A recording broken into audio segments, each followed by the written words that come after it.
बोल साचे दरबार की जय। ये माता का दिन है, नवरात्र का दिन है। ये माता का गीत सुनाएंगे। मेरी वीडियो को लाइक करें, शेयर करें, सब्सक्राइब करें।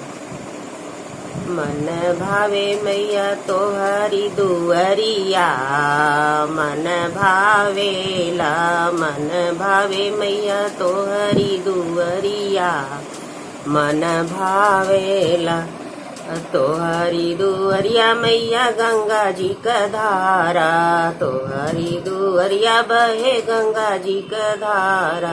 हर हर करे लहरिया, मन भावेला मैया हर हर कर लहरिया, मन भावेला, मन भावे मैया तोहरी दुअरिया, मन भावेला तोहरी से जरिया मैया मालिनी लगावे, तोहरी से जरिया मैया मालिनी लगावे।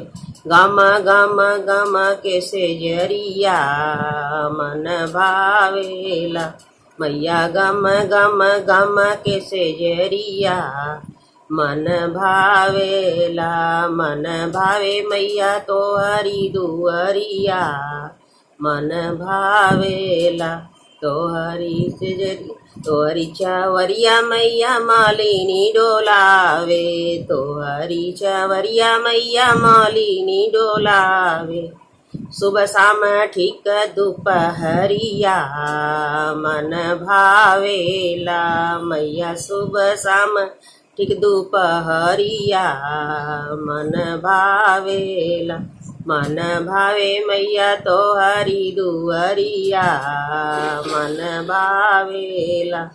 सब सुख बाटे मैया तोहरी दुअरिया, सब सुख बाटे मैया तोहरी दुअरिया, छोड़ब नाही तोहरी दुअरिया, मन भावेला मैया छोड़ब नाही तोहरी दुअरिया, मन भावेला। बोल दे साचे दरबार की जय। मेरी वीडियो को लाइक करें, शेयर करें, सब्सक्राइब करें।